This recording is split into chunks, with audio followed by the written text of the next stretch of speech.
everyone, and welcome to another Scots Whay podcast. And today I'm talking to Lorenzo Pacitti from LP Records. LP, that's the shop, the label, and soon to be LP Radio. Hello, Lorenzo. Hello. So I thought what we could do is talk about the history of everything under the LP Records title and how you kind of got to this stage. So give us a wee kind of background to that. I like to call it the LP brand purely because I feel like I'm using my marketing degree that I don't use at all. In 2015, I was working in the Hilton and I was studying marketing. Right. So as a concierge at the Hilton. I did that like 4 or 5 days a week. Didn't spend any money elsewhere. Went to uni, hated it. Skipped lectures, came home, went to work instead of going to lectures. And then one day I won a bit of money on the darts, which is the sentence that always throws people, I think. So I took that. The darts, the arrows. Yeah, aye.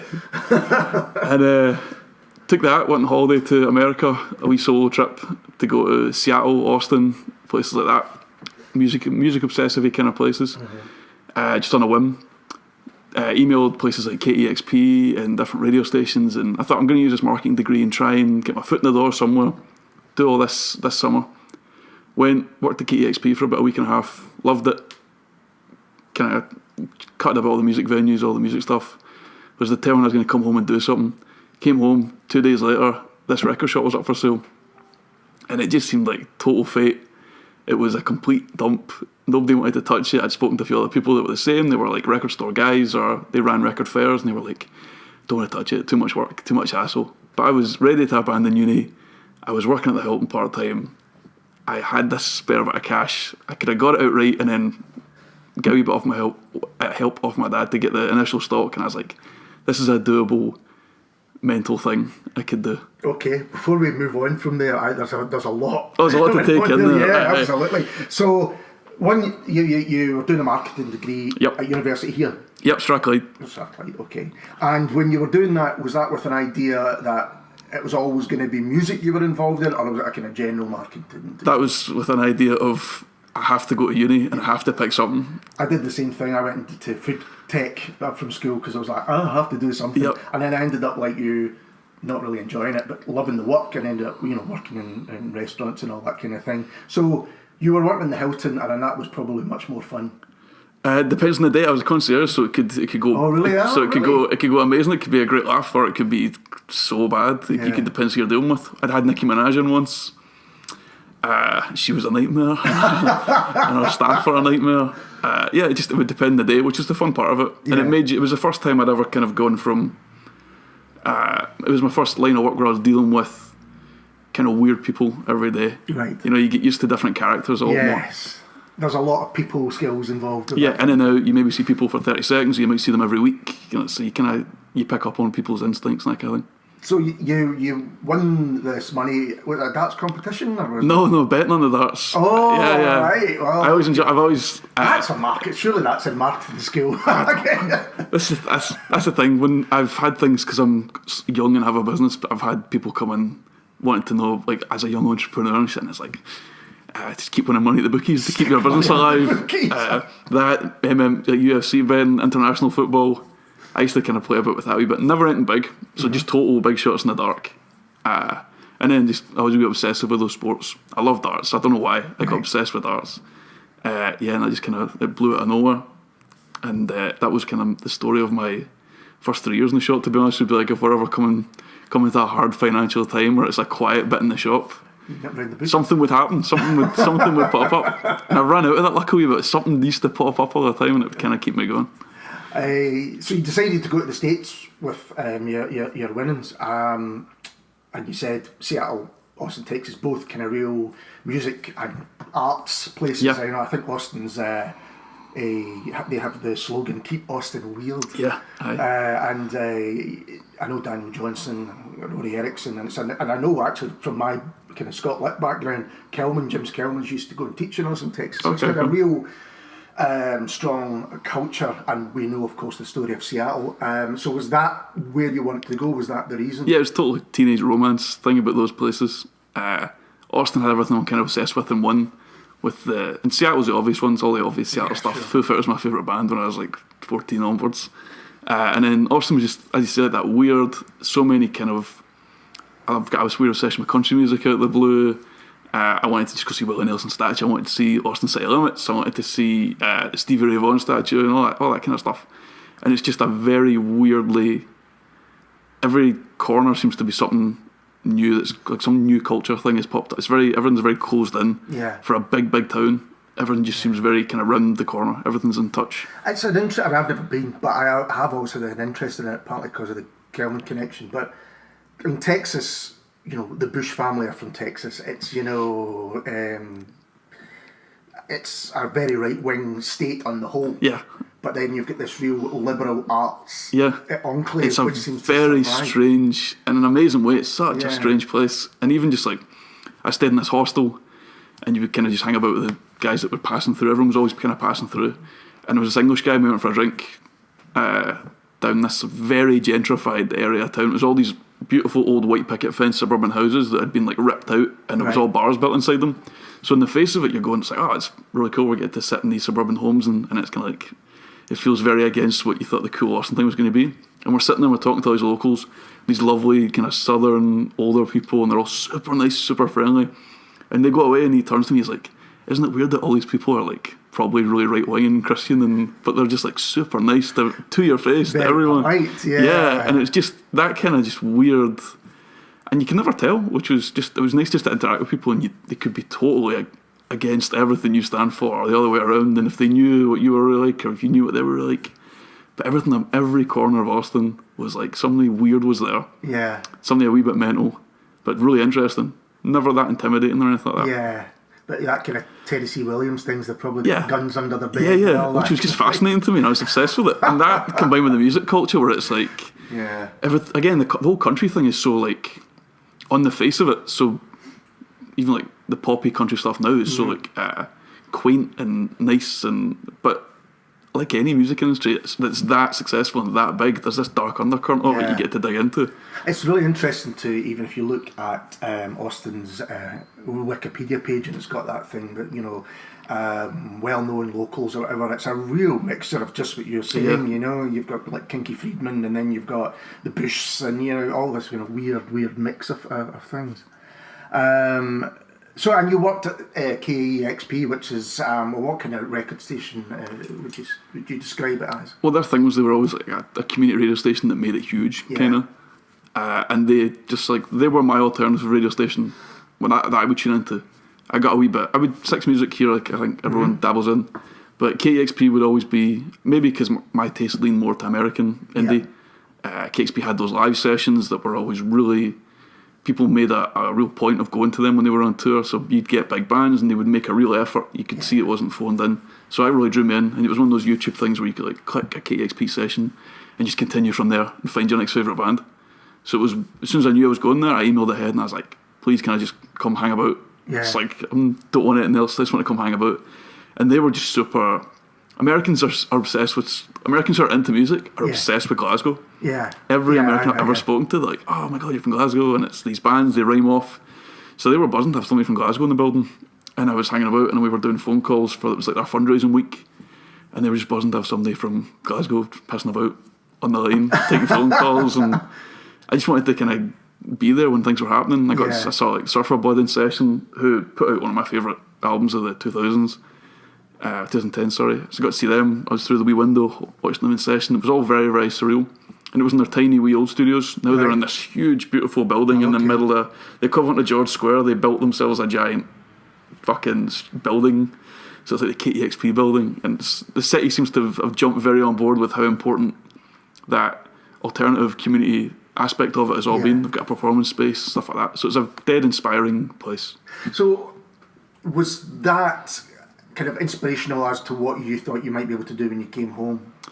Yeah, I guess. Because I guess there's a community feel to it, absolutely. Yeah. But it's bigger than that. It reaches out beyond that. Yeah. It's just, it gave me a more kind of an obvious view of, you can say you like alternative music, but it's nowhere near as niche as you maybe think it is. You know, liking alternative music is still an insanely popular. Of course. You know, yeah, it's the not idea like of independent and the explosion of that. Just because you don't like bands that are in the top 5 in the charts, you're not in some sort of undercurrent. You know, it's so when you could see stuff that you always thought was made you a wee bit, even at school. You know, everyone who likes super into music at school, and you don't have that many pals who like the same stuff as you, and you think you're a wee bit different, a wee bit weird, and then you see that there's a whole community out there worldwide that's huge, and you can actually make money, you can maybe make a living doing it. It's just that it kind of was all grounded in that one place for me. I think when you travel, that's exactly what it does, because when you're in a city that makes music, some of which is done well, some of which you think is still underground, and then you go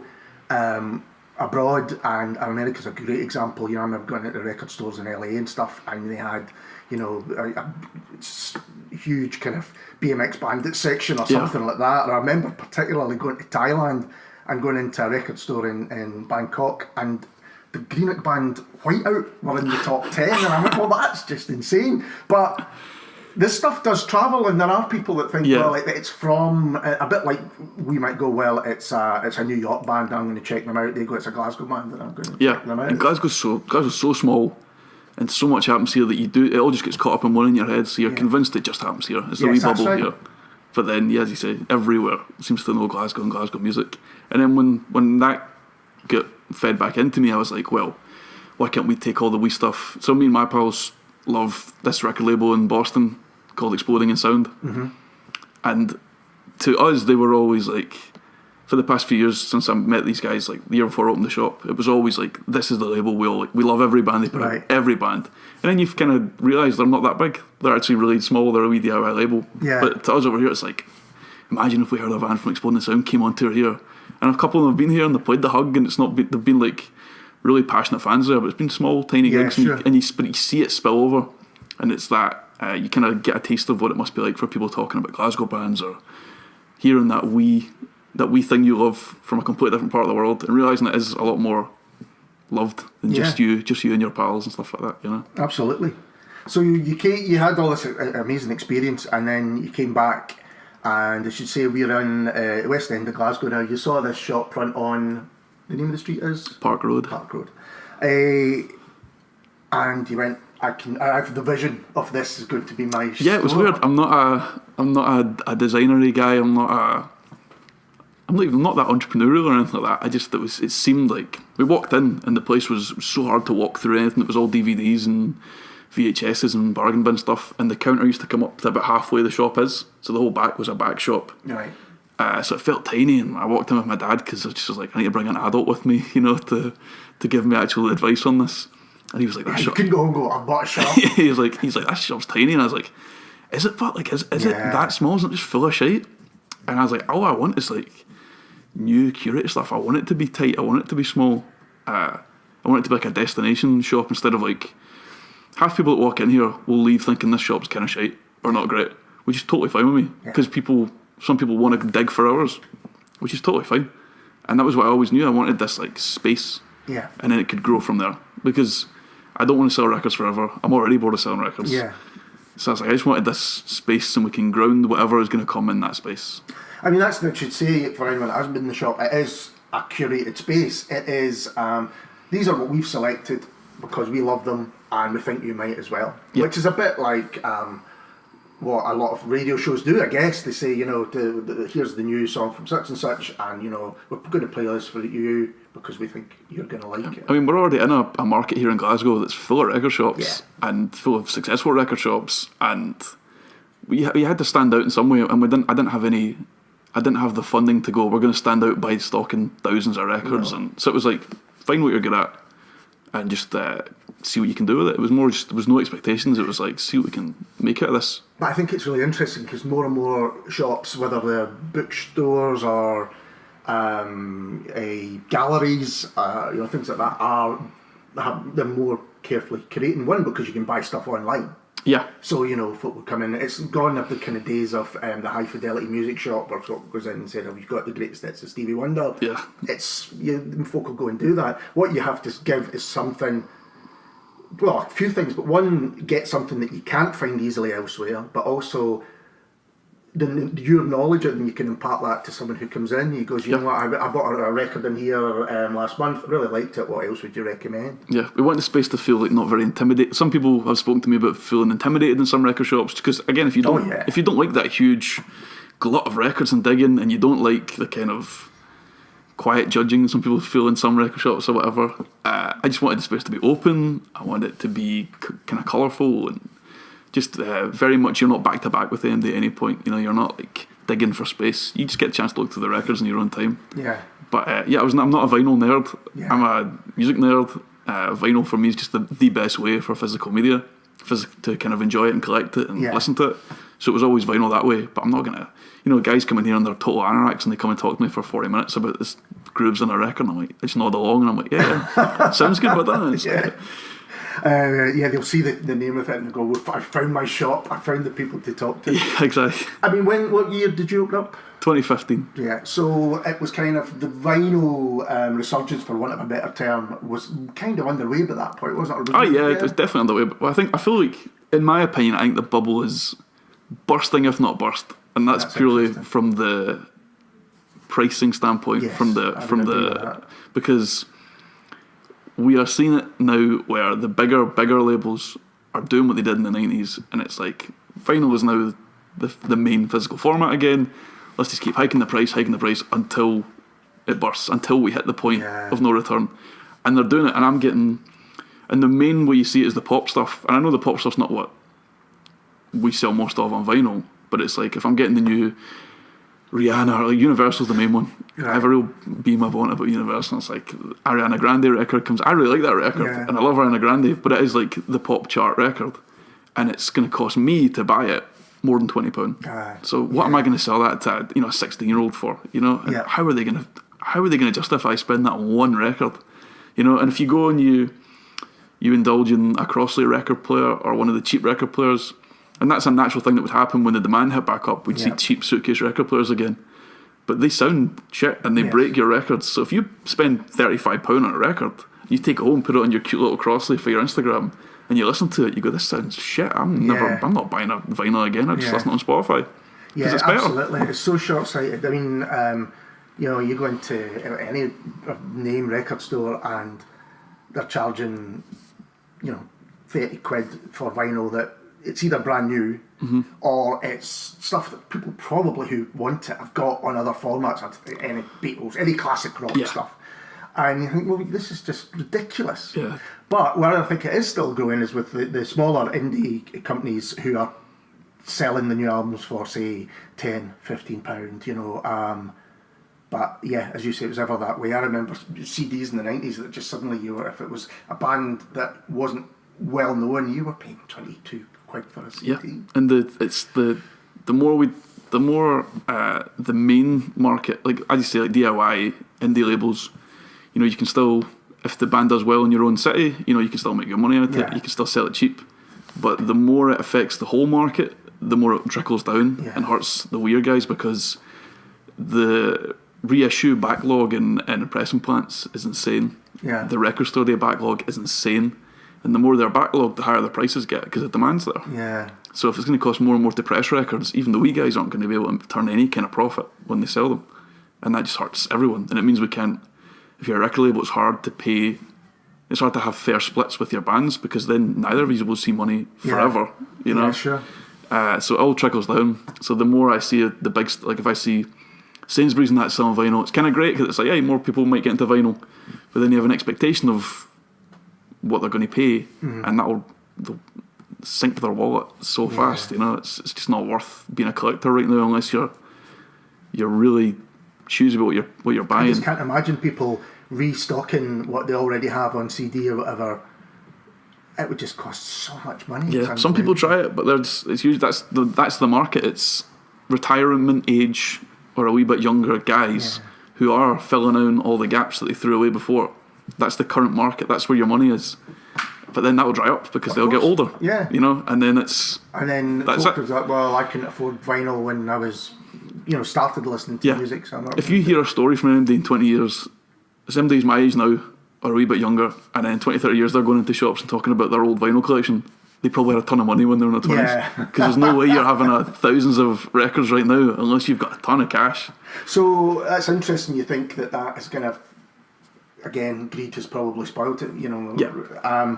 Was that, because you had the shop was up and running, as we said, carefully curated, and then you decided you were going to put out records yourself. Yeah. So how did you get to that stage?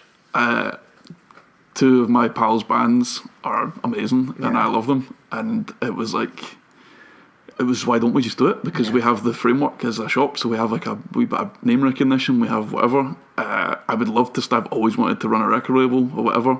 So I was like, why don't we just fucking do it? So we did it, and then Wesley came along, so I met Wesley in the shop. So Wesley added to that, and it was just like, so it was 3 groups of people who I love and whose music I love, and we could help them out. So it's kind of been that. Nothing's been that. To be honest, with the label side, again, it feels a wee bit to me just with the kind of the cost of manufacturing and how easy it is to make them money. It feels like the record shop to me. It doesn't feel removed enough for me to be super into it because the money's the same. It's like I'm taking from the shop to give to the label when the money coming back is not great. Right, okay. You know, it needs to be an indulgence. But it's a familiar story because folk I know who actually didn't have record shops, but they had blogs, like Lloyd at Olive Grove and Song by Toad in Edinburgh, Matthew, and even the guys from Last Night from Glasgow. They went, well, there's music here that we love and nobody's putting it out, so we'll put it out, and that's what we'll do. Yeah. And that kind of a passion to say, well, other people, like you said at the beginning, you're curating your record label to get this amazing music out there. Yeah. And I think what all of you, the ones I've just mentioned, have done is you haven't tried to say, let's get loads of bands on the label. It's like, no, we have to have some kind of connection, some kind of close love of the music that we're going to put out. I mean, for you, it was American Clay, Codist, and Wesley's Great Albatross, which was my favourite record of last year. Oh, great. Absolutely loved it. So it's fantastic that you've been able to get your kind of musical obsession, for want of a word, and feel that you're sharing it. And is that behind the idea of then going to the next level by starting a radio station? Yeah, again, I mean, that just sounds mad when I say it. I'm going to start a radio station, but I suppose. Yeah, I'm very much an all-in kind of person, which is why I bought this shop. There's no business sense in buying this shop. There was none. But everything I feel like if I dive in it, I have to dive in with 2 feet. Yeah. And everything I do is by myself. So again, I do feel like if I'm not fully into it, I'm just it'll start fading away. We've had projects before that have been kind of like working with other people, or it's been kind of me involved. So it's always been like they seem to fade away. So in terms of your interest, or in terms in terms of the project, because like people aren't. I feel like if I wanted people to be involved in this as heavily as I am, so if it was like I understand, I would need them to be in here, working with me every day. Otherwise, I like to do my own thing, and then I love to collaborate. But if you've not all got the same return and the same goal and the same, then it's never going to be bang on for me, and it's never going to move as fast as it needs to move. Like this should have been done a year ago, right? But I was playing about with the idea of we had this project planned and this collaboration planned with other people, and it's never worked out, and it really took over my whole summer and delayed my whole summer. Right. And a lot of different things happened this summer that just completely blew me. So that kind of put you off the idea of collaboration in that way? Yeah, I mean, nobody apart from my closest friends knew about LP Radio until I put the Kickstarter up, because I just had this fear of letting myself get drawn into another fruitless collaboration, or that getting taken away from me somehow. And I was like, I just need to sit on this. It's gonna sound great. It's gonna work. Just gonna sit and do it. And I thought the Kickstarter is a good way to do it. One, because it means I can actually launch it with money behind it. I can actually buy stuff that I need. And then 2, because it actually shows some interest. It's like if we hit that goal, there's enough interest locally that I can be like, right, we have a foot to stand on here. Right. So yeah, it was just all about kicking it off. And was it in terms of the label? I mean, are you looking to still release stuff? Yeah, definitely. Yeah, definitely. Codist album's finished. Right. It was finished in Easter. It's recorded in Easter. Looking to get it mixed. There's a lot of disagreements between the band, and just about like who's going to mix it and Right, how much we're spending on it. Blah blah. I have tried and failed as LP Records for many things, and Codist and Clay have tried for funding Creative Scotland for anything. Yeah. And Wesley's tried, and we even put in applications once of like, we asked for 150 quid, just almost to be like, just going to give us 150 quid. Yeah. And we get knocked back, and it's like, fuck this. And so we're now just kind of sitting on it until we can. I don't want them to, like, because I've been in flux over the summer, and now the radio thing, I was like, I'm not going to rush them to go, I'm not going to like fucking get it mixed, pay for it, get it mixed. Because we chipped in the recording, and it was like, sounded great, we did it at Chem 19, wanted to kind of go all out on that. And then when the mixing, it was like, I don't want to rush them into paying for something that I don't have my full weight behind and my full financial weight or whatever weight that I could give it. So I was like, don't rush this out. Also, I don't like putting stuff out end of the year. It's just if I was a label, I wouldn't like putting stuff at end of the year. So I was like, let's not rush this out. Let's take our time. When it happens, it happens. The album's great. We still play a bunch of live shows, and they're playing the new songs. So you can go, if you go see a Codist live show, you'll hear the album a year before anyone else will. So that's just where we're at right now, is getting things, making sure it's perfect when it's out. So the radio station is going to be, it's basically expanding the LP brand, as you said at the beginning. You got the shop, you got the label, and next thing is the radio station, and it's going to be recorded. It's recorded right now? No, it's going to be broadcast from your shop. A lot of it, yeah. A lot of it from the upstairs in the shop, yeah. We custom built studio coming, which has been really weird and cool to design and put that together. Kind of makes it all sound real. And then there'll be a few pre-recorded things from the States. There'll be pre-recorded stuff from people that can't get into the shop, or there's no need for them to get into the shop. Maybe they've got their own equipment, stuff like that. But yeah, if people can, and the main shows will all be recorded in LP. A lot of them during the day, a lot of them open to the public. Yeah. Hopefully a lot of them is kind of events with artists that we could maybe use the space downstairs for as well. Yeah, again, the live sessions, that kind of idea. Just making this the wee hub, the wee base. Like the KEXP one showed me, it was like, just if you have a space where people can cut about. Yes. But they're interested in the same thing, and there's, if we didn't have such a dodgy shop as in stairs and health and safety wise, and we could put coffee and I don't know, beer and cake or something like that in, sure. I'd love that. But just as a space people can cut about, and everyone there is into music. You're not like the same way people sit about bookshops. You know. No, absolutely. I think it's a great idea, and in fact, we'll talk about that again. But it's thinking carefully about how you're going to use the space. I mean, what a lot of people would have done if you'd said, "Oh, we're going to then expand to a radio station," is, well, let's find a bigger premises. But you said, no, this is my place, this is my home, if you like, and I want to do it here. Well, I mean, all the stuff that happened this summer, I was so ready just to completely bail on all this. I was in a much different place, and I was like, I'm sick of this. I'm sick of not enjoying. When I started to not enjoy selling records every day, I was like, I could go do something else. I'm quite young. I vaguely remember seeing some stuff. I mean, I shut the shop. I thought you had. I don't want to bring that up. No, I put up a post. I shut the shop because the big project we had planned, the collaborative one, it was a quite acrimonious split, and it was like, I'd put a lot of money into it already. We don't have a lot of money. We roll week to week. So I'd put a lot of money into that already, and I was like, and I'd put so much of my energy into it, and I'd sat on it, and I had like, after a record store day in the months leading up, I was like, not really stocking much, because I was like, I need to save money. So we were sitting on the shop, and I was like, people were coming in like, oh, you getting more records? And I was like, just trust me, give me a few months, and there's a reason things are changing. And then when that collapsed, I was like, fuck it, I was so sick of it. I was like, I still want to do music stuff, so before I completely lose all energy, I'm going to bail on this. I can make money on the shop, I'll sell the shop, I'll get out. And then, the radio thing, the plan that I wanted to do maybe 2 years ago, but I wanted to do this like well into the future. I wanted to be ready for it. But now it was like, I just need to jump in and do it. But I did shut the shop. I totally gave up on it for like a month. I think I gave up on it, and I was like, it was up for sale, we had people coming in to look at it.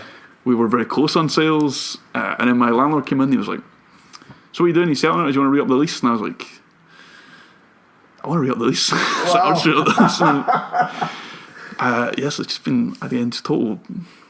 I've felt really bad for our regulars, because this summer has been total flux, and I get asked every few days, like, what? Even my friends are like, what are you doing? Like, are you all right? Is this going to be fine? That's a worry when people are asking you. Is this going to be fine? And I'm like, yeah, I think I'm back running. I need to be running at a goal.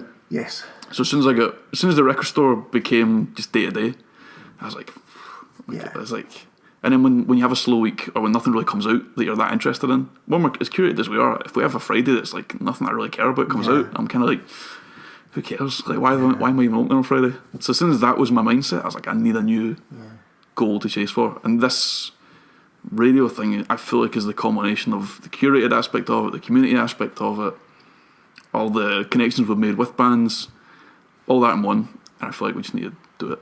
I say we all the time as well when I literally mean Yeah, when you're literally mean you, yeah. Don't worry, I do that with the website as well. So you talked about the Kickstarter, and that's the way that you've chosen to fund this. Yeah. So explain a little bit about that. Yeah, it's like an all or nothing goal. We've hit the goal now. Yeah. But it was like, that was I counted up the bare minimum of what I would need to get literally a computer that worked and soundproofing the upstairs. Mostly that. And I was like, what will that cost? And then you take off Kickstarter's massive fees. Right. And then the fees for like, we're going to make t-shirts and prints and stuff as rewards. So that's the goal. So we've hit that, which now means there's an appetite for it. Because if we didn't hit that, I would have been like, fine. But people can still... Oh yeah, you can still, please still give to it. Yes, because we're at a point where every extra penny is like, means we can start faster, means we can be better as soon as we start. Stuff like that. There's a lot of moving parts that need money. It's interesting because I know a few people that have done Kickstarter events, and I think a lot of people who've never been involved and maybe even just give money don't realise that they're making quite a bit of money off... Yeah, oh my god, the Kickstarter fees are insane. But yeah, it's a very scary thing when you hit go on it, because it just comes up in full cap. It's like all or nothing. You need to hit this money or you get none of it. And it's like, oh fuck. So somebody, a pal's the first person to donate, like, right, I gave you a tenner, and it's like, it's not coming out of my account, wasn't it? I was like, it doesn't come out unless I make $4.5 grand. Like, oh, okay.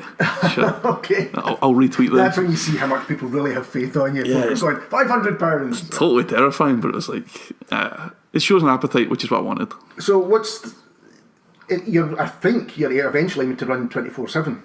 Well, we have the capacity to. Yeah. So it's like quite an aim. So is KEXP your kind of template, or how do you envisage it going? I think KEXP and stuff like that. There's a bunch of radio stations like that, and I think they're inspirational to us. But I don't think there's a template that exists that's quite what I want to do. Right. Good. That's good. Because then you end up doing something different. Yeah. I've always felt I love getting sent playlists. Mm-hmm. I love when you can feel a wee bit of personality behind the playlist. So whether that means there's a DJ, talking to you while they're playing you the music they like, or it is genuinely just like an artist sending us a playlist. If there's an effort and a personality behind it, that gives so much more weight to it. So again, it's heightening this curated idea by putting on a radio station. Absolutely. And it doesn't necessarily mean me. It means any song you're listening to on LP radio, the person that put it on, like, really had a reason why they put it on, or really cares about that track, or really wants you to hear that track. We're not going to get sent a new wave of, like, I've never been the darling of the press here or anything like that, as you can tell by the zero press we've had on the Kickstarter.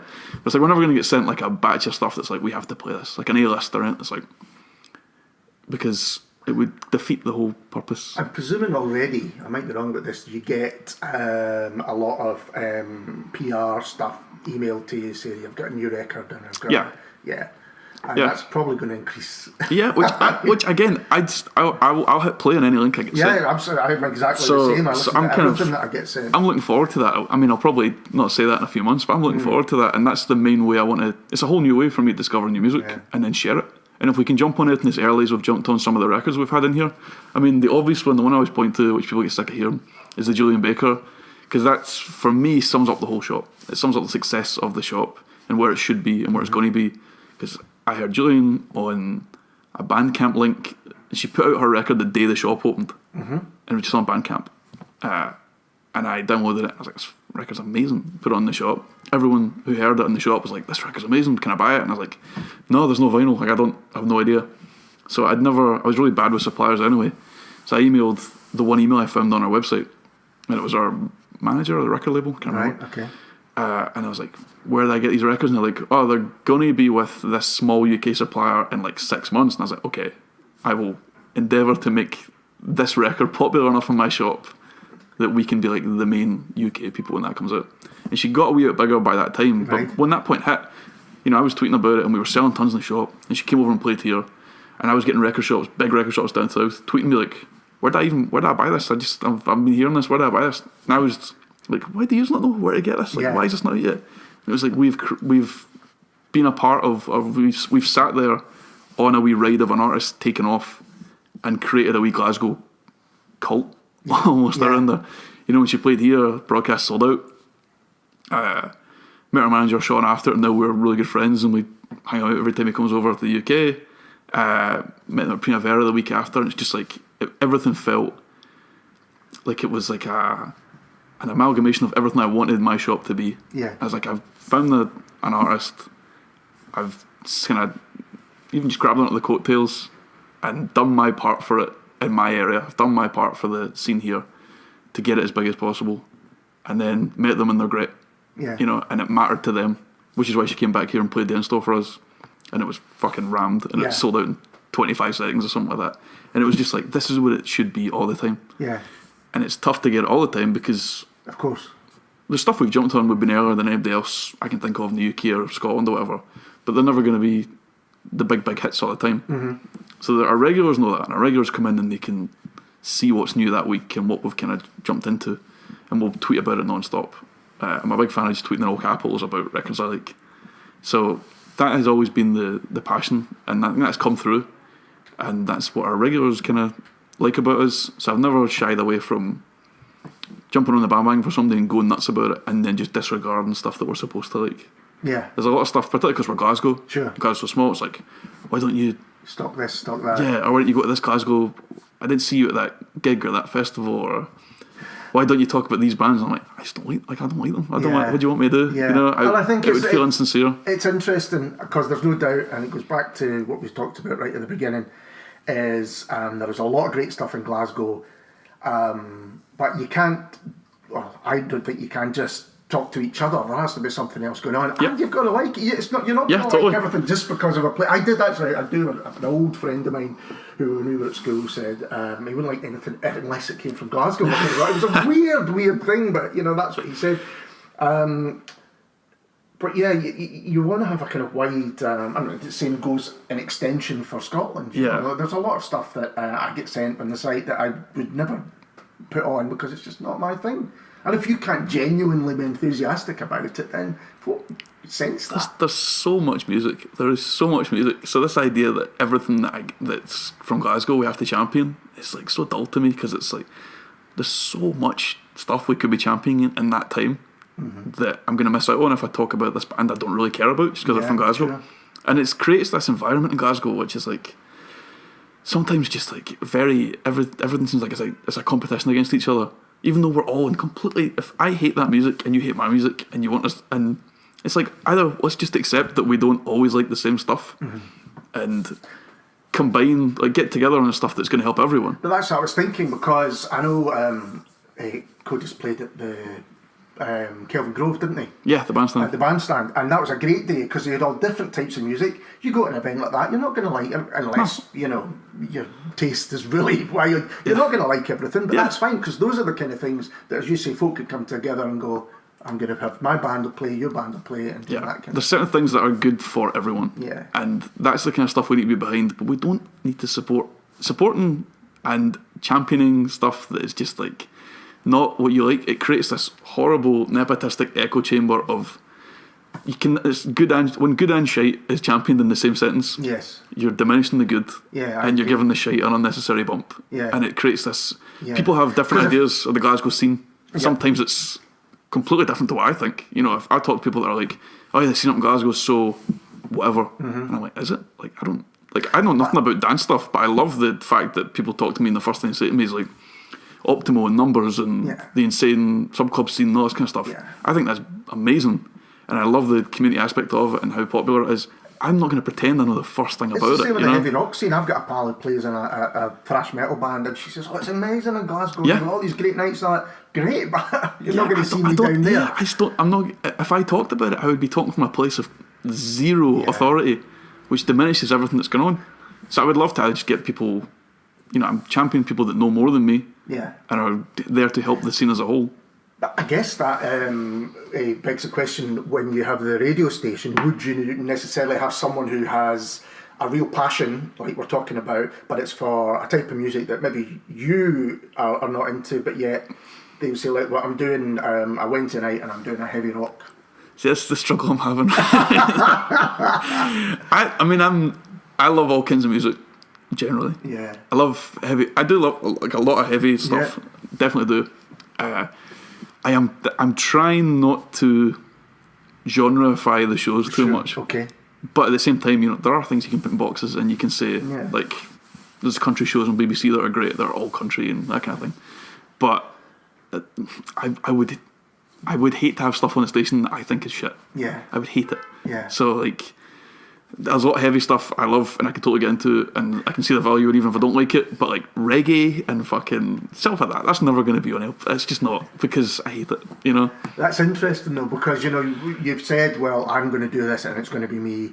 But you can't be broadcasting to no. And where's Lorenzo? He's up there and his eyes bagged. And I've said it's diverse, and I've said it's, but I do have my red lines, and I don't think my red lines. I feel like are pretty objectively normal red. Like, I don't think reggae is that popular, But there'll be huge people that I know, yeah. It's a great to listen to. But I feel like the people that are would be like, put off because we redline like certain music. Yeah.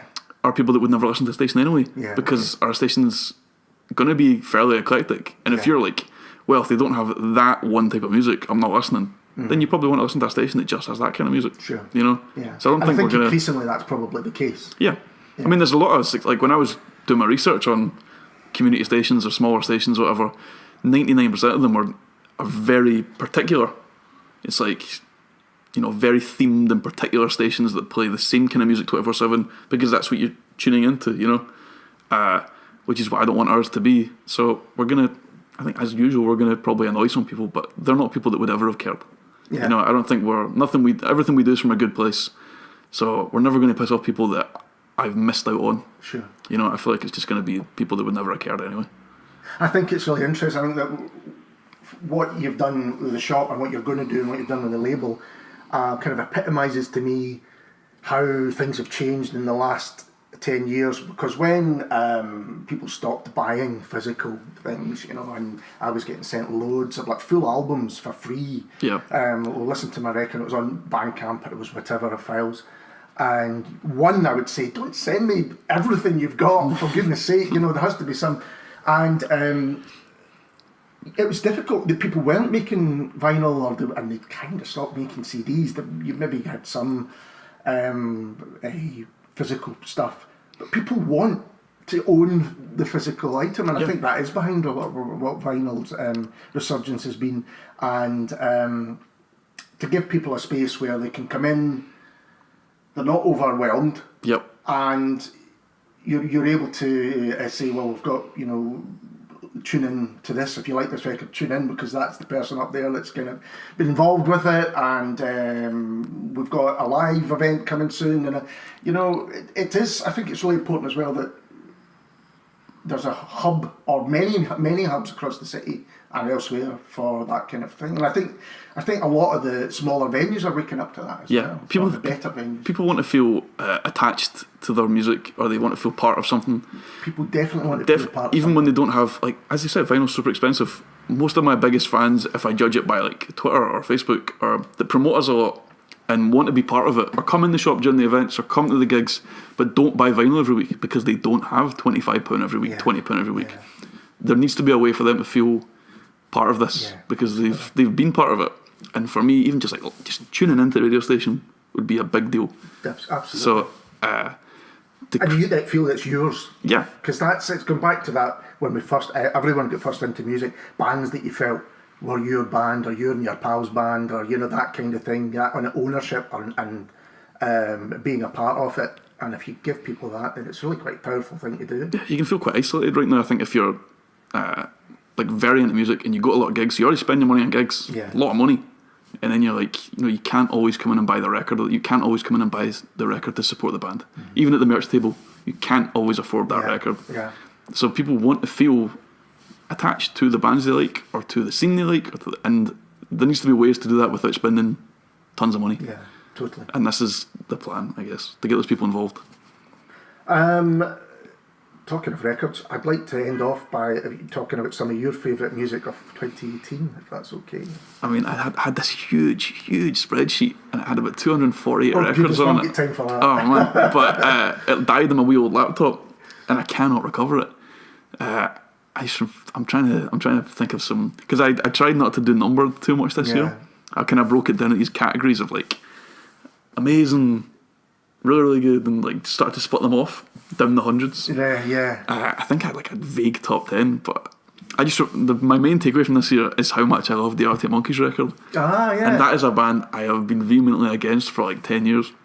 Just like I loved the first two records because I was like 14, 15 when they came out. And that was the kind of music like when you're 14, 15. That was the big music at the time. And then when I got older and snobbier, 16, 17, 18, and they were putting out what I feel like kind of sound like Queens of Stone Age half-arsed records, or kind of trying to, that too cool vibe Alex Turner had that I didn't like, I would just go super the other way and I'd be like, this music's terrible. But then the new record, I was like, I just want to try it out because I want to be part of the conversation. So I tried this record out and I pressed play on it and I was like, this is so weird. Like, this record sounds so weird. His fans will not like this. And they didn't. A lot of them didn't. And that's what kept me listening. I was like, this is just weird. And then my second listen, I was like, this is great. This is so good. And I've always been obsessed with his lyrics in the first couple of records. And that Submarine album he did for that film and all. He's always been a weird, very thoughtful guy. And that's the way I like to think of Alex Turner. So when that record came out, I was just totally obsessed with it. And I would dig into all the lyrics. And it's one of the first records in a while I get so obsessed with. So it's scarily sitting near the top of. It's weird to say I'm going to call an Arctic Monkeys record my favourite album of the year, but it's so up there. I'm trying to think what else, because I don't want to be pegged as an Arctic Monkeys fan. A couple of others then before we round up. Damien Jurado. He's one of my favourites ever. I'm obsessed with Damien Jurado. Finally saw him live this year as well, in the CCA, and he was amazing. And he didn't talk to the audience the whole way through, which I loved. And then at the very end of it, he just walks off stage, and the couple in front of me go, "Is that it? He's not even going to fucking speak to us?" And I was like, I don't know. But he was amazing, and that album's so beautiful. And I love that he put out the record. He put the vinyl out in May, but the digital came out in late June or early July. Right. So he was like, if you want to support me and buy the record, I'll give you it 2 months early, you know. And I loved that, and just, it felt so. His music's always been very confessional and very dark, but usually there's kind of particularly the Maricopa trilogy and stuff like that, there's a real storytelling thing behind it that's kind of fictional or spacey or whatever. Whereas the new one just feels very grounded and very intense, and like he's really just letting you in on his world. And there's a song, I think it's called Great Washington State, or something. The one that says Washington State in the title, and it's so dark and so powerful, and it hits all my buttons. And it's like 5 minutes of just complete bliss. And his voice is amazing. So that record's that's probably my most played of the year, because I think I've played that song about 20,000 times. So yeah, I can't really think of too much else off the top of my head. Which is weird, because I did write out a list of 248 records yesterday, but it's that way where you're it sounds like your memory's quite similar to mine. Unless I've got it right in front of me, then people say, what was your favourite? I go, that thing, you know. I run a record shop, and when I meet people, they're like, "All right, so what you listening to?" I'm like, I don't know, everything. Like, Wild Pink, right? Yeah. Wild Pink are on Tiny Engines. Tiny Engines is maybe my favourite label in the world. I think they're based out of North Carolina. I don't know if that's where it started. But they are, everything they put out is top drawer, and it's fairly DIY seeming, even though they're quite successful. And Wesley Pink are this Americana-y indie band. They blur the lines so much, which is what I liked about Wesley when I first heard Wesley. And they really just blur the lines so much, and the guy's voice is so unique and soft and beautiful, and a slide guitar in every fucking song, mixed with like indie drums. So again, it just hits all my buttons, and it blew me away earlier this year. I loved their first album, but it was a wee bit more straightforward indie rock. I felt like, compared to this one anyway, this is a lot more kind of ethereal and soaring at times, like I think there's a lot of kind of wee instrumental breaks that fade into the next song, and it's a very intentional album. Do not shuffle it, don't skip it, and it's just a very intentional album. Everything fades into the next, and it's just like a total wee blissful journey.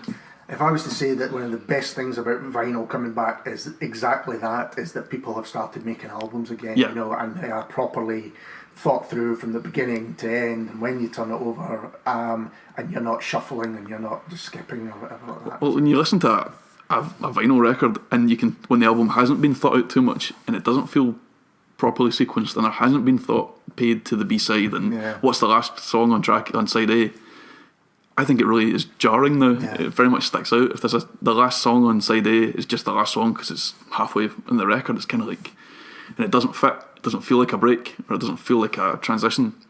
It really jars me sometimes now. So I think we should finish up by saying, do you have a date for when LP radio hits the airwaves? No. January's the plan. Right. Kind of late January. But again, it has to be perfect, but it has to be soon because I need to jump in. Into it. And things are going smoothly enough right now. I think January's probably fine. Yeah. I think it's going to be good. It might not be complete full pelt in January, but that's the It'll goal. be there. It'll be there. It'll be on the airwaves. You'll get something every day at least. You get Lorenzo every day. You'll get me every day. Somebody's got to be doing it. You'll get me every day. And we'll tell you all about it when it does come out. But Lorenzo, thanks for talking to us today. No. And we'll be back soon with somebody completely different. Cheers.